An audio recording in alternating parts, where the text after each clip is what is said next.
बिस्मिल्लाहिर्रहमानिर्रहीम। अस्सलाम वालेकुम। दोस्तों, आप लोगों ने न्यूज़ सुनी होगी सोशल मीडिया पे या व्हाट्सएप ग्रुपों पे या कहीं से आपको पता चला होगा कि एएसआई की वैकेंसीज़ आई हैं सिंध पुलिस में। दोस्तों, वैकेंसीज़ तो आई हैं सिंध पुलिस में, लेकिन उसमें कौन कौन अप्लाई कर सकता है और क्या क्वालिफ़िकेशंस हैं वो मैं आपको बताता हूँ। पहले ये जो लेटर निकला था ये आप लोग देख लें कि वैकेंसी से अनाउंस करने से पहले क्या लेटर था और इसमें क्या लिखा गया था। इसका जो सब्जेक्ट है लिखा हुआ है कि recruitment process in respect of claims of शहीद, डिजीज्ड एंड परमानेंटली इनवैलिडेटेड और incapacitated employees of Sindh police in the light of recruitment rules 2021। तो रिक्रूटमेंट रूल 2021 जो भी है वो बाद में पढ़ेंगे। इसमें जो इन्होंने लिखा है, kindly find enclosed here with draft advertisement regarding inviting application from eligible candidates as per criteria mentioned in draft advertisement for recruitment against the vacant post of ASI and Lady ASI BPS 9 respectively। उसके बाद लिखा है available in the various ranges of Sindh police. Number 2 point पे लिखा है it is requested that the enclose advertisement में please to got published in at least 3 renowned daily newspaper of English, Urdu and Sindhi language। Number 3 point है it will be appreciated in the advertisement appear in the following newspaper on 8 और 9 तारीख लिखी हुई है सितंबर की। तो नीचे जो 3 न्यूज़पेपर हैं, डेली डॉन कराची, डेली जंग कराची और डेली काविश हैदराबाद। तो इसमें इन्होंने एएसआई की वैकेंसीज़ अनाउंस करने का बोला है, एएसआई और लेडी एएसआई दोनों के लिए। और 3 अखबार बताएं कि आप इन 3 अखबार में इसकी एडवर्टाइजमेंट दें। डेली डॉन है, डेली जंग है और डेली काविश। तो ये किन के लिए? इसमें शहीद कोटा है, डिजीज़ कोटा है और परमानेंटली इनवैलिडेटेड और इनकैपेसिटेटेड एम्प्लॉयज़ जो होते हैं, जो नाअहल होते हैं, तो उनके लिए ये वैकेंसीज़ हैं। तो इसमें जो दूसरे कैंडिडेट्स हैं वो अप्लाई नहीं कर सकते। तो इसके बाद जो इस वैकेंसी को अनाउंस किया गया उसके बाद जो कितनी वैकेंसीज आई हैं वो लेटर भी मैं आपको दिखा देता हूँ। दोस्तों, ये वो लेटर है, इसका सब्जेक्ट वही है, recruitment in Sindh police for legal heirs of शहीद, डिजीज़ और incapacitated employees of Sindh police.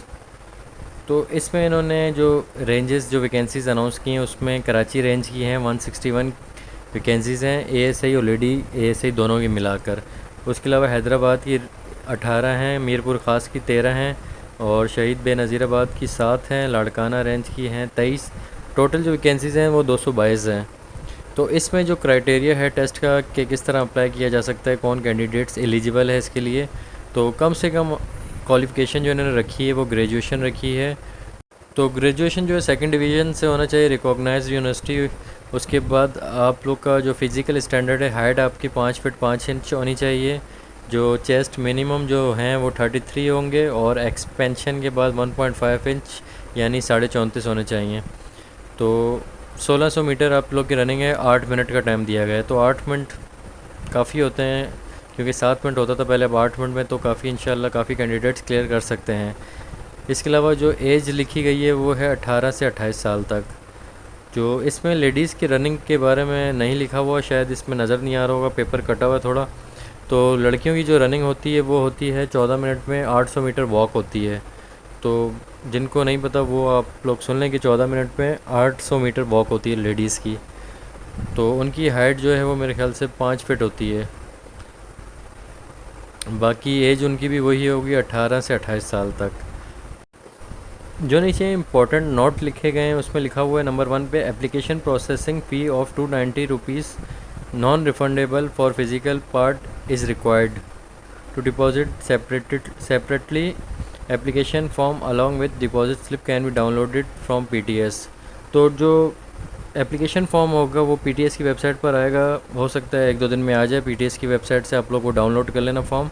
तो उस फॉर्म की जो फ़ीस होगी वो 290 रुपये है, जो नॉन रिफंडेबल है वो वापस नहीं होगी।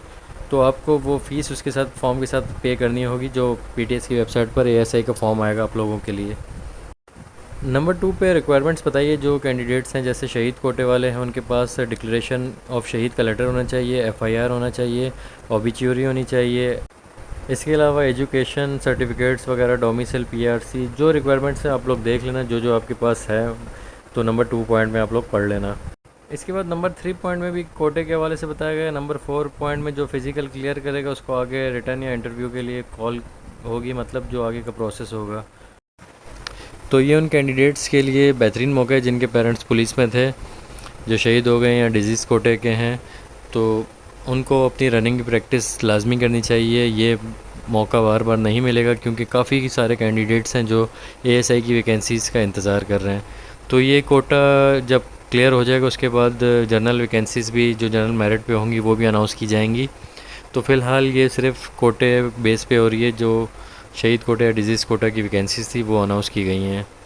तो इसका भी वही सेम प्रोसेस होगा, रनिंग होगी, रिटन टेस्ट होगा, इंटरव्यू होगा, उसके बाद मेडिकल, अपॉइंटमेंट लेटर, सारा वही प्रोसेस होगा। तो आप लोग अपनी रनिंग प्रैक्टिस रखें और जो कैंडिडेट्स जो एएसआई में अप्लाई करने के ख्वाहिशमंद हैं, जो इंतज़ार कर रहे हैं, तो वो अब ग्रेजुएशन लाजमी कर लें क्योंकि जब इनके लिए ग्रेजुएशन रखा गया है तो न्यू वैकेंसीज़ जो अनाउंस होंगी उसमें भी ग्रेजुएशन ही रखा जाएगा सेकंड डिवीज़न में। तो जिन कैंडिडेट्स ने इंटर कर लिया है तो उनको चाहिए वो ग्रेजुएशन भी करें क्योंकि ग्रेजुएशन इसमें जब रखा गया तो आगे भी जनरल मेरिट की जो वैकेंसीज आएंगी उसमें भी ग्रेजुएशन ही रखा जाएगा। तो सेकंड डिवीज़न रखी गई है इसमें और बाकी वही रनिंग होगी और वही रिटन टेस्ट वगैरह इंटरव्यू हो गए। तो जिनका ग्रेजुएशन है और डिजीज़ कोटा या शहीद कोटा या जो भी कोटा है वो उस पर वो एलिजिबल है तो वो इसमें अप्लाई करें। अगर आपकी ग्रेजुएशन नहीं है तो आप लोग अप्लाई नहीं करना, आप लोग का फॉर्म रिजेक्ट कर दिया जाएगा। तो अल्लाह पाक आपके लिए आसानी करे। जो भी कैंडिडेट इसमें अप्लाई करना चाहते हो इसमें 2-3 दिन का वेट करें, हो सकता है पीटीएस की वेबसाइट पे कल या परसों आप लोग का फॉर्म आ जाए तो उसको डाउनलोड करें और अप्लाई करें। अल्लाह पाक आप लोग के लिए आसानी करे, अल्लाह पाक आप सबको कामयाब करे। अपना बहुत ख्याल रखना, दुआओं में याद रखना। अल्लाह हाफ़िज़।